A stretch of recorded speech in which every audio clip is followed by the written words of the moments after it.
Two countries, millions of people in the streets, and one hand working quietly in the background with a very clear interest in how both situations resolve. I'm Jarvis. This is Arcane Media Uncensored. Let's get into it. South Korea held local elections last week. Mayors, governors, assembly members, not the kind of vote that normally generates global headlines. And yet, the protests that followed have been some of the largest the country has seen in years. Because roughly 50 polling stations ran out of ballots, in a country that managed a 63% voter turnout, ballots were only prepared for 73% of eligible voters. The math on that is not complicated, and neither is the anger. The head of the National Election Commission resigned. Protesters physically trapped NEC officials inside an Olympic handball stadium where votes were being counted, which, as venues for democratic crises go, at least has decent acoustics. Meanwhile, in Chongqing, one of China's largest cities, home to 32 million people, a social media post about a delivery driver who adopted puppies and then killed them for internet profit ignited street protests. The Chinese Communist Party moved immediately to crush them. Plainclothes officers deployed alongside uniformed police.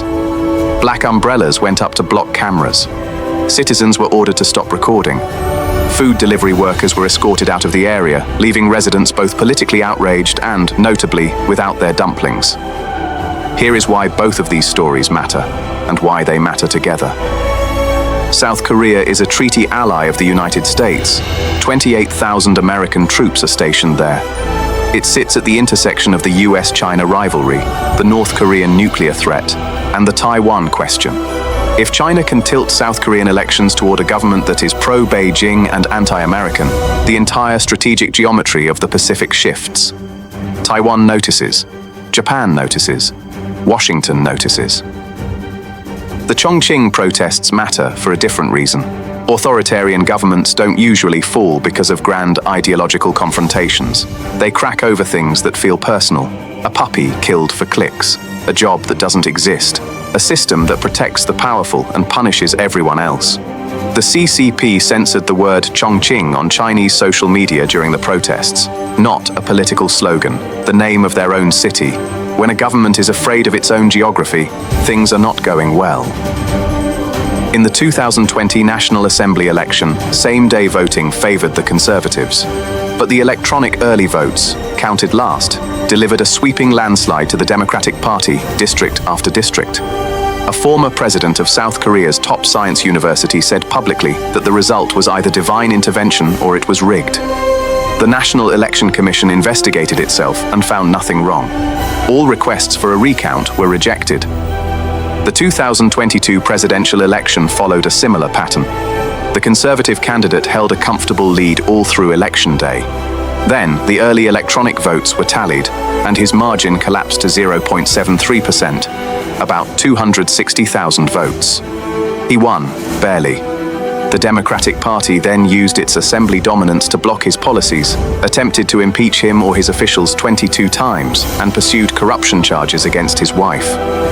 The 2024 assembly elections produced another Democratic Party supermajority. Observers noted ballots that appeared never to have been folded, ballots misaligned in ways the official printing process shouldn't allow, and ballots that appeared to have come from laser printers, not the inkjet machines used to print official ballots. In one location, the reported voter numbers would have required each person to cast a ballot every 4.2 seconds. In 2023, North Korea hacked the National Election Commission. The Korean intelligence service notified the NEC directly. The NEC did not respond. When pressed for a security audit, an NEC official said it was impossible to hack them and refused. The Democratic Party then passed legislation removing the intelligence service's investigative authority. The current South Korean president has previously questioned what a Chinese invasion of Taiwan has to do with Korea, offered visa-free entry to Chinese tourists, and called American troops stationed in South Korea an occupation force. A US election monitoring delegation observed South Korea's 2025 presidential election and documented statistical disparities between early and same-day voting, concerns about electronic vote counting security, and obstruction of citizen election monitoring efforts. This is the backdrop to the ballots running out last week, and this is why 50 missing ballot boxes produced protests in the tens of thousands. Back back to China. The man at the center of the Chongqing protests is a 39-year-old delivery driver known online as Sam the Pac-Man. He would pose as a woman on social media, adopt cats and dogs under false pretenses, kill them at home, and film it for profit. He had been reported to police multiple times. No charges were filed because China has no animal protection laws. In the CCP's legal framework, laws exist to protect the state, not animals, not people who love them. What turned a story about one cruel man into a national flashpoint is what he represents. China's young people are not having children. They can't afford to. Housing is out of reach. Meaningful employment is scarce. Over 100 million Chinese citizens have turned to live streaming to earn income. Many earn nothing. Some resort to increasingly extreme content just to be noticed. Sam the Pac-Man is not a lone sociopath who appeared from nowhere. He is what the desperation economy produces when there are no guardrails. What connects South Korea and China in this broadcast is not geography. It is the behavior of institutions that have decided accountability is someone else's problem. In South Korea, the NEC refused a security audit after a confirmed foreign hack, denied being notified about an attack that was documented, and has now been placed under criminal investigation. In China, the CCP censored a protest about animal cruelty, while simultaneously having no laws against animal cruelty. That is a level of institutional contradiction that deserves a moment of quiet reflection. Here is what to watch going forward. In South Korea, the NEC will face reform pressure, but the Democratic Party controls the assembly, the courts, and the presidency. Reform designed by the people who benefit from the current system is a particular kind of reform. Watch what the details actually say. In China, expect cosmetic animal protection legislation soon. A pressure release valve, not a structural change.